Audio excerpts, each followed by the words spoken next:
Hello friends, आज हम social and business ethics subject के chapter corporate social responsibility and companies act 2013 का provisions का क्वेश्चन करने जा रहे हैं। तो पहले हम क्या करेंगे, इसकी थोड़ी सी इंट्रोडक्शन दे देंगे। कॉरपोरेट सोशल रिस्पॉन्सिबिलिटी का मतलब किसी कॉरपोरेट एंटिटी की उसकी सोसाइटी के लिए एक रिस्पॉन्सिबिलिटी होती है। CSR का कॉन्सेप्ट गिव एंड टेक की आइडियोलॉजी पे बेस्ड है।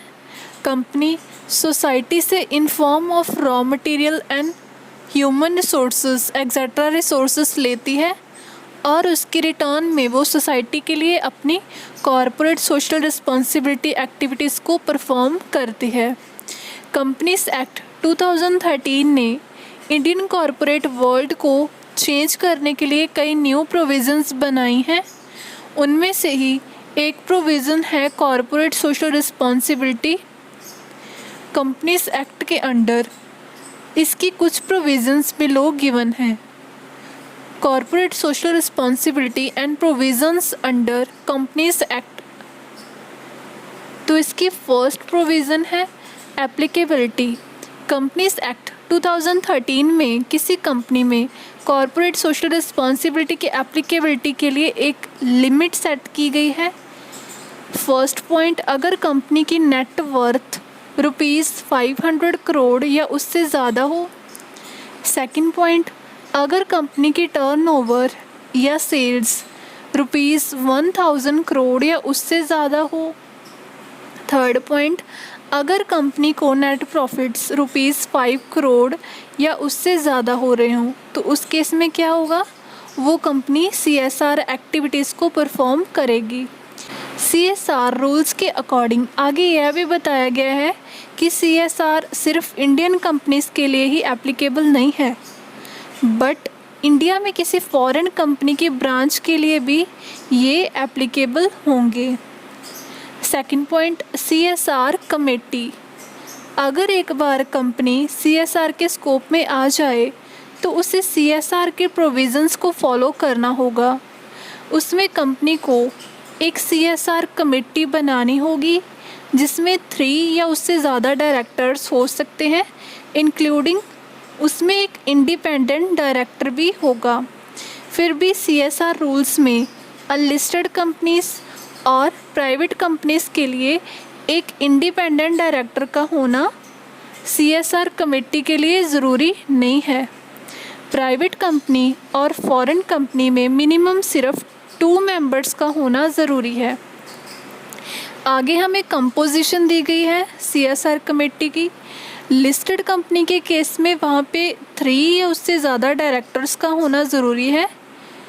उनमें एटलीस्ट एक इंडिपेंडेंट डायरेक्टर का इंक्लूड होना भी ज़रूरी है। अनलिस्टेड कंपनीज़ और प्राइवेट कंपनीज़ के केस में 3 या उससे ज़्यादा डायरेक्टर हो सकते हैं, बट यहाँ पे इंडिपेंडेंट डायरेक्टर का होना ज़रूरी नहीं है। प्राइवेट कंपनी के केस में एटलीस्ट यानी कि कम से कम 2 डायरेक्टर हो सकते हैं, ज़्यादा जितने भी हो सकते हैं। Fourth point, foreign company at least इसमें 2 पर्सन्स ऐसा डायरेक्टर होने चाहिए जिनमें से एक पर्सन इंडिया का रेजिडेंट होना चाहिए और दूसरा पर्सन फॉरेन कंपनी के द्वारा नॉमिनेटेड हो सकता है। थर्ड प्रोविज़न है disclosure in board report. Board के द्वारा प्रिपेयर्ड रिपोर्ट में भी CSR कमेटी के कंपोजिशन का डिस्क्लोजर किया जाना चाहिए। Fourth provision, role of CSR committee. Following are the roles and responsibilities of CSR committee. First point, CSR board को एक ऐसी पॉलिसी फॉर्मुलेट करके रिकमेंड करेगी जिसमें CSR पॉलिसी के अंडर परफॉर्म की जाने वाली एक्टिविटीज़ इन्वॉल्व होंगी। सेकंड पॉइंट, इन एक्टिविटीज़ पे इनकर होने वाली अमाउंट को रेकमेंड करना। थर्ड पॉइंट, कंपनी की कॉरपोरेट सोशल रिस्पॉन्सिबिलिटी को टाइम टू टाइम मॉनिटर करना कि कंपनी उसकी रिस्पॉन्सिबिलिटीज़ को परफॉर्म कर रही है या नहीं। ये सब क्या है, CSR कमेटी का रोल और रिस्पॉन्सिबिलिटीज़ हैं। Now fifth 5th point CSR activities. First point है हेल्थ केयर एंड सैनिटेशन को प्रमोट करना और सेफ ड्रिंकिंग वाटर को अवेलेबल करना। Second point women and orphans के लिए होम्स एंड हॉस्टल्स सेटअप करना और socially and economically backward groups के द्वारा फेस की जाने वाली इनइक्वालिटीज़ को दूर करने के लिए मेजर्स अप्लाई करना। Third point child mortality reduce करना। मोर्टेलिटी का मतलब होता है मृत्यु दर, और मैटरनल हेल्थ को इम्प्रूव करना। Fourth point education and employment को प्रमोट करना। Fifth national heritage art and culture को प्रोटेक्ट करना और पब्लिक लाइब्रेरीज सेटअप करना। Sixth point rural sports, nationally recognised sports, Olympic sports को प्रमोट करना। Seventh rural development projects. Eighth slum area development करना। CSR activities सिर्फ India में ही perform की जा सकती हैं और पॉलिटिकल कंट्रीब्यूशन को CSR एक्टिविटीज़ में कंसीडर नहीं किया जाएगा। Sixth point conducting CSR activities. एक साथ एक्टिविटीज़ परफॉर्म करने वाली कंपनीज में कोई रिलेशन जैसे holding subsidiary relation, associate etcetera नहीं होना चाहिए। फिर भी अनरिलेटेड कंपनीज इस पर्पस के लिए एक साथ काम कर सकती हैं। इसका फर्स्ट पॉइंट है conducting CSR through group entities. Companies उनकी सब्सिडरी या एसोसिएट कंपनीज के रजिस्टर्ड ट्रस्ट से भी CSR एक्टिविटीज़ परफॉर्म कर सकती हैं। सेकंड पॉइंट कोलैबोरेटिंग और पूलिंग रिसोर्सेज।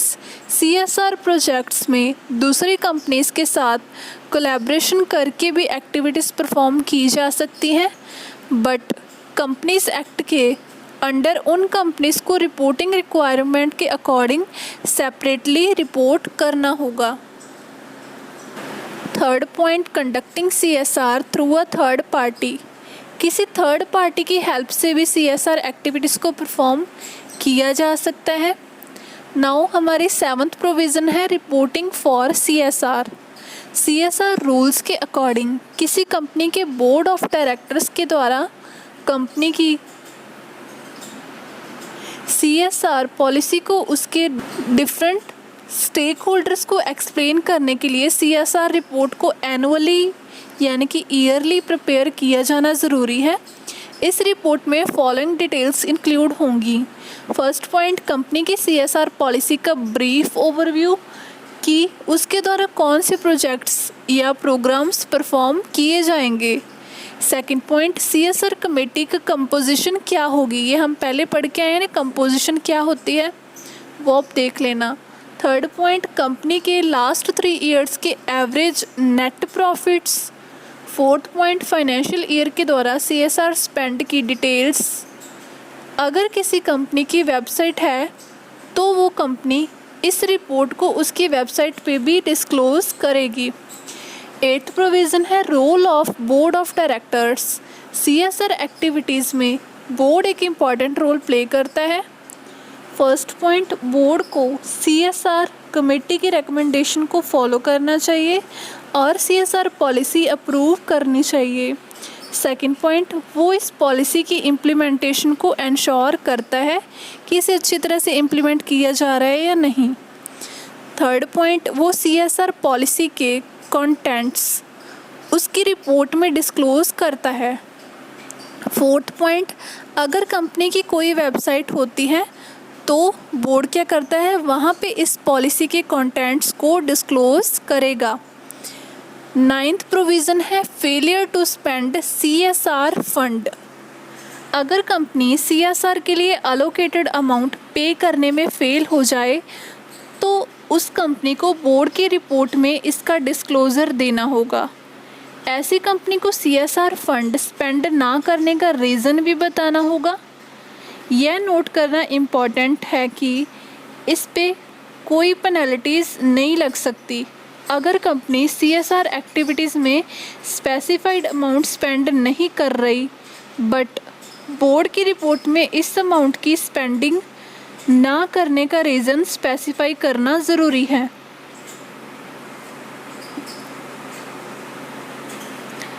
10th प्रोविज़न है penalty for non compliance of CSR provisions under companies act 2013। अगर कंपनी CSR प्रोविजंस को कंप्लाई करने में फेल हो जाए तो उस केस में फॉलोइंग पेनल्टीज होगी। ड्यूटीज़ की डिस्चार्ज ना करने पर फाइन लग सकता है जो कि ₹50,000 से कम नहीं होगा। यह फाइन ₹20 लाख तक एक्सटेंड हो सकता है, यानी कि कम से कम 50,000 होगा और उससे ज़्यादा वो 25 लाख तक की हो सकता है। नाउ कंपनी के हर ऑफिसर इन डिफ़ॉल्ट को 3 इयर्स तक की इम्प्रिजनमेंट हो सकती है या उस पे फ़ाइन लग सकता है जो कि ₹50,000 से कम नहीं हो सकता और ₹50 लाख से ज़्यादा नहीं हो सकता, यानी कि 50,000 to 50 लाख इसके बीच ही हो सकता है। या ऐसा भी हो सकता है कि उस ऑफिसर इन डिफ़ॉल्ट को फ़ाइन भी लग जाए और उसको उसके साथ ही इम्प्रिजनमेंट, ये दोनों भी हो सकते हैं। अगर आपको लेक्चर अच्छा लगा हो तो प्लीज़ वीडियो को लाइक कर देना एंड अपने फ्रेंड्स के साथ शेयर कर देना। इसकी PDF के लिए आप हमारा टेलीग्राम ग्रुप ज्वाइन कर सकते हो जिसका लिंक डिस्क्रिप्शन में गिवन है। And thank you for watching.